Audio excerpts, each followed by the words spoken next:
seja com todos os irmãos. Boa noite. Noite quente, porém quente também na presença do Senhor. Amém? Em nome do Senhor Jesus Cristo. Muito feliz por estar na casa do Senhor. Eu sempre repito, os irmãos já sabem, eu sempre falo isso. No domingo, essa hora, eu não sei nem como eu estaria alguns anos atrás. Mas hoje eu estou na presença de Deus. Minha esposa certamente estaria chorando, sofrendo, mas ela hoje se alegra porque eu estou na presença do Senhor Jesus Cristo. Amém? Amém. Louvado seja o nome do Senhor Jesus Cristo. Sem delongas, vamos abrir as nossas Bíblias. Vamos ficar de pé no nome de Jesus. No Evangelho segundo escreveu Lucas, capítulo 1. Evangelho segundo escreveu Lucas, capítulo 1, versículo 8. Vamos dar uma lida aqui em alguns versículos, além do 8. Amém?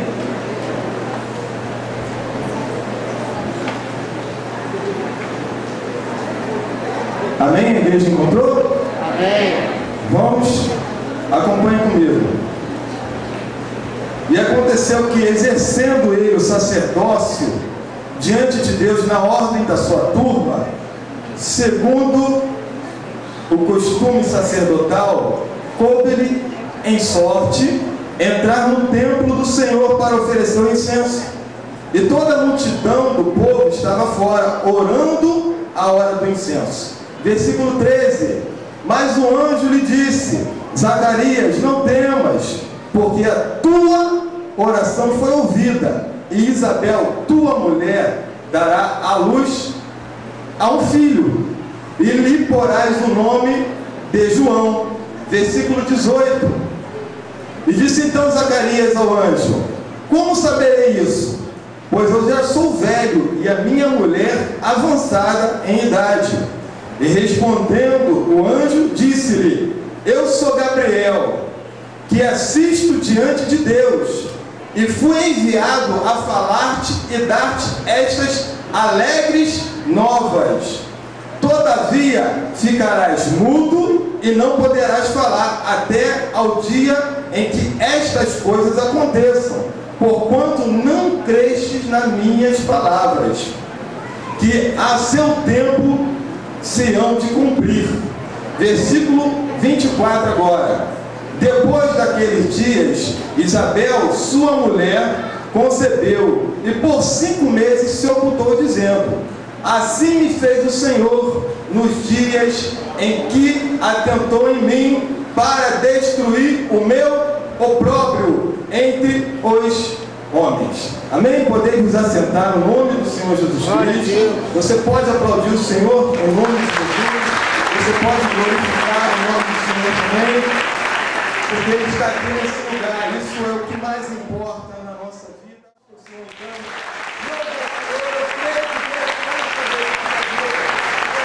além do mais, eu creio que Ele vai fazer. Quem falou que vai, Ele faz. E o Senhor Deus faz sim. E eu queria agora deixar um testemunho só para testificar isso que eu estou falando. Quero falar para você também que está ouvindo essa pregação, você que não está aqui na igreja. Deus também está falando ao seu coração. Ele vai cumprir as promessas dele na tua vida. Esteja com o coração dele, tenha voltado para o Senhor, que Ele está de olho em todos os seus problemas. E Ele não esqueceu o que te prometeu. Igreja, Deus não esqueceu o que te prometeu. No nome do Senhor Jesus Cristo. Eu, certa vez, o meu filho está aí, o Abraão, meu filho mais novo. Eu já contei esse testemunho aqui, mas faz necessário eu falar aqui por conta da própria pregação. Eu passava por um período muito ruim da minha vida. Eu, novo convertido, tinha 1 ano mais ou menos de evangelho. Eu morava no fundo da casa da minha sogra, nos fundos da casa da minha sogra. Eu vivia num local onde tinha 3 cômodos. O cômodo, a altura do teto, muito baixa, essas telhas fininhas. Aquilo era um forno. Um forno, eu ganhava um salário mínimo. Eu tinha o meu filho, mais velho, Everton, que hoje ele tem 20 anos. E o meu maior sonho era ter uma casa própria. Mas eu não via luz no fim do túnel. Mas eu ouvia falar que Deus, Ele não nos abençoa somente no céu. A promessa dele não é somente no céu. Eu ouvi aqui na igreja que Ele faria um milagre também aqui na terra, que Ele está pronto para nos abençoar aqui também na terra, as nossas vidas aqui na terra. E aquilo estava entrando no meu coração. Eu falei, então Deus pode operar um milagre na minha vida e me dar uma casa. E eu e minha esposa chorávamos e sofríamos muito pedindo uma casa. Nós estávamos vivendo um opróbrio, assim como Isabel falou, porque não tinha condições, porque o assalariado tinha um filho. Vocês sabem muito bem que hoje, para nós mantermos uma família, mantimento, comida, roupa, e pagar contas, as contas que nós temos que pagar, é impossível. Então eu não vi uma luz no fim do túnel para comprar uma casa. Mas através das pregações dos homens de Deus e incentivos, eu passei a ter aquela esperança. Eu falei, Senhor, o Senhor pode me dar uma casa? E Deus usou uma pessoa para falar comigo, com minha esposa, olha, eu vou te dar uma casa. Usou, e eu senti aquilo no meu coração que era de Deus. Deus confirmou. Eu falei, meu Deus, meu coração ardeu. E eu estava sentindo aquilo profundamente no meu coração. Eu falei, é de Deus, porque eu senti, Deus confirmou. Deus confirma, irmão. A igreja crê nisso? Quando Deus fala, Ele confirma. Você crê nisso, irmão? Existe profetado e profecias. Quando é profetado, Deus não confirma. A gente fica confundido. Às vezes a gente até acredita nas profetadas e se ilude. Mas a profecia, Deus confirma. O coração arde. A gente crê, a gente sabe que vai acontecer. E eu sabia que aquilo ia acontecer, era questão de tempo, então eu estava esperando no Senhor. Mas o tempo ia passando, meu filho ia ficando mais velho, ele tinha 1 ano, 2, 3 anos, 4, e a situação pior. E nós vivíamos muito de doações, eu e minha esposa, nós ganhávamos muito roupas, e minha esposa se vestia de roupas doadas, eu de roupas doadas, meu filho, roupas doadas, ajudas também de mantimento, e assim ia. E o tempo passando, meu filho já tinha mais ou menos 7, 8 anos, e por um descuido, minha esposa engravidou de novo. E essa gravidez, isso tornou minha vida num opróbrio maior, porque se estava difícil, eu não tinha condições nenhuma, aí ficou pior. Aí ficou pior de uma forma que eu comecei a não querer mais o filho que Deus havia de me dar, que era Abraão, meu filho que está aqui, meu filho, uma bênção na minha vida. E aquilo se tornou, para mim, algo muito ruim. Eu olhava para minha esposa grávida, minha esposa chorava por demais, falou, agora já era, agora acabou, a gente já não tinha condições de manter a nossa casa. E agora com mais um filho, a despesa vai ficar pior, e aquilo que Deus havia prometido, que eu tinha certeza no meu coração, foi com as tribulações da vida, eu comecei a desfalecer, falei, Senhor, a tua promessa é no céu, eu vou ter verdadeiramente repouso no céu. A gente tem que passar por isso. Aí começou minha cabeça a passar por tribulações muito grandes, e eu deixei de orar, pastor. Eu conversava com Deus, eu falava com Deus, Senhor, eu sei que o Senhor é capaz, eu sei o que o Senhor vai fazer na minha vida, eu sei que o Senhor vai me dar uma casa. Eu orava por demais, eu tinha certeza daquilo, mas eu deixei de falar com Deus em relação a isso. Eu conversava sobre tudo, mas não falava mais com Deus em relação a isso. E não por combinação minha, não combinei nada com minha esposa, mas minha esposa também deixou de orar. Pela situação adversa da vida, minha esposa deixou de orar. Você lembra que no início da pregação eu falei que Deus permitiu a Isabel e Zacarias chegar ao extremo para que o nome deles fosse glorificado? Às vezes Deus faz assim na nossa vida. Às vezes Ele permite chegar ao extremo para que eu não venha falar, olha, graças a mim, graças ao irmão, graças a ele, mas para que eu venha falar graças a ele. Graças a Deus, graças a Ele. Toda honra, toda glória é Ele que faz. O milagre vem dele, não vem de mim. Eu não faço milagre.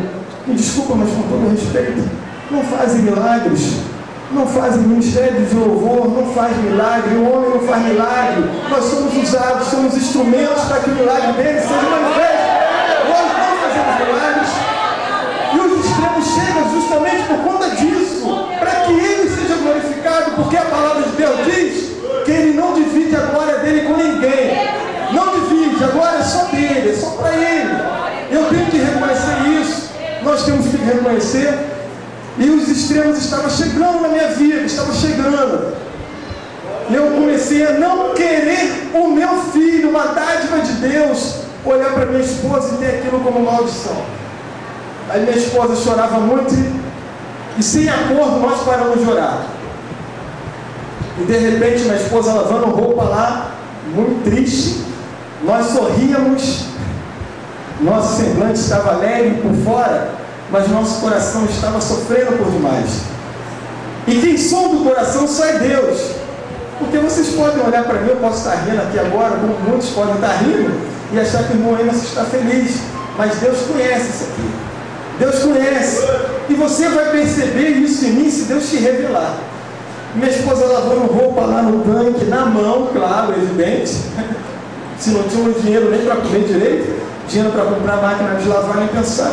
Minha esposa lavando roupa na mão, eis que chega uma senhora, uma mulher de Deus, passou por ela e olhou para ela. A paz, ela paz. Foi tomada pelo Espírito Santo e, Deus está mandando perguntar por que vocês pararam de orar. Por que vocês pararam de orar em prol daquilo que vocês estavam orando? Por que vocês fizeram isso? Promessa de Deus está de pé, não está morta não. Aí minha esposa começou a chorar, minha esposa veio falar comigo, e a mulher ainda falou outra coisa: olha, Deus manda falar que a bênção de vocês vai ser assim, olha, vai ter um muro assim assado, o portão vai ser apenas um portão de garagem, um portão colonial, e esse portão será de madeira, e isso vai começar a se concluir quando esse aí nascer, esse que está aí. A bênção vai sair daí, vai brotar daí. Aquilo que eu achava que era maldição era a minha bênção. Aquele ali, no nome de Jesus, está ali, meu filho. Aquilo que eu julgava como homem, a gente julga, a gente pensa que é maldição, mas Deus havia prometido. Não esqueça da promessa de Deus, irmãos, e não desista. Ele prometeu. Não desista, porque os extremos vêm em nossa vida, irmãos. Não deem volta como o povo de Israel deu volta, não retarde a promessa de Deus. Só para lembrar aqui, o povo de Israel tinha uma promessa. Olha, Canaã é de vocês. Está ali Canaã. Eles saíram rumo a Canaã. Eu não lembro exatamente quantos dias que eles tinham de viagem. Acho que são 4, acho que eu lembro. Não lembro exatamente. Mas eu acho que eram 4 dias de viagem. E eles foram rumo a Canaã. 7 dias, né? Eu não lembro exatamente, acho que eram 7. Eles foram rumo a Canaã, mas por conta daquilo que eu falei, da inconstância, aqui olha,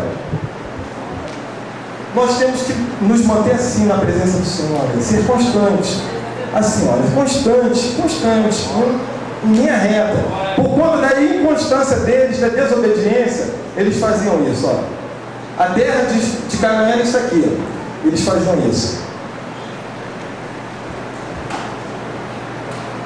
Aí voltavam para o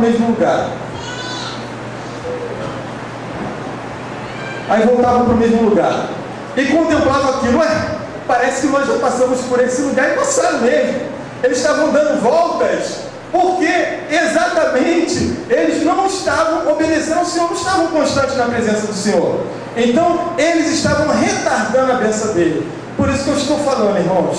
Seja constante na presença de Deus, seja firme e constante e abundante no Senhor, assim como diz Paulo, o apóstolo Paulo. E eu ali, voltando às esperanças que Deus havia falado, Deus havia prometido no meu coração, no coração da minha esposa, eis que nasce Abraão. Abraão, meu filho, mais novo. De repente, eu tinha até esquecido, vou ser sincero, aí já tinha passado quase 9 meses, ou um pouco menos, 6, 7 meses. Tinha esquecido, de repente, no emprego, uma promoção. Eu era assalariado, de modo que essa promoção que eu recebi, eu fiquei ainda promovido, pastor. Durante 3, 4 meses, eu promovido, eu fiquei trabalhando, recebendo um salário mínimo ainda. Fiquei recebendo, depois desses 4 meses, o patrão chega para mim e pergunta, olha a pergunta, no nome do Senhor Jesus Cristo, irmão, quanto você quer ganhar?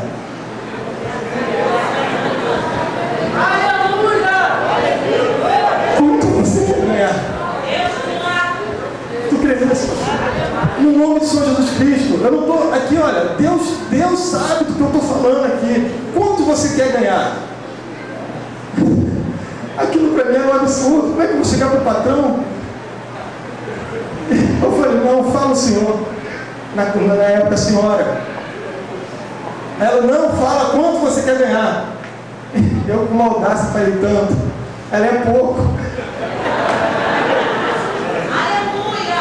É pouco. Meu Senhor Jesus. Olha só, eu vou te pagar tanto. Pronto, ela falou muito mais do que aquilo que eu havia pedido. Tanto. E eu tinha esquecido, e daqui a pouco, Deus ele faz um negócio muito interessante. A gente não entende as coisas quando Deus está trabalhando. Deus trabalha, tá, irmãos? Deus vai trabalhando, Ele está trabalhando, mas a gente não entende. Jesus falou para Pedro, olha Pedro, você agora não entende o que eu estou falando não, mas você vai entender. É como se fosse um quebra-cabeça, você não entende aquilo. E o Senhor Jesus vai colocando tudo no seu devido lugar. E você, que confusão, está tudo confuso, não entende. Daqui a pouco aquilo está pronto, você não entende. Que coisa linda! Assim que Deus faz. E Deus fez assim na minha vida. Eu não estava entendendo nada. Não estava. E o quebra-cabeça, ali ó. Quebra-cabeça se montando. Aí eu comecei a entender o que Deus estava fazendo na minha vida, me abençoando, me exaltando, porque eu vivia um opróbrio diante da sociedade, vivia um opróbrio diante da minha família, porque eu falava que Deus era Deus do impossível e eu vivia quase na miséria. E Deus foi Deus na minha vida e provou que Ele é Deus na minha vida e Ele vai provar que é Deus na tua vida também. Ele faz isso e o nome dele foi glorificado na minha família, no meu trabalho e aonde quer que eu vou, o nome dele é glorificado. Porque foi concluído, aquele quebra-cabeça foi montado, está pronto, está assim, ó, patente aos nossos olhos o quebra-cabeça, está aí, está aí. E a casa, agora? Um salário bom, eu tenho que acertar dívidas, tenho que pagar isso, aquilo.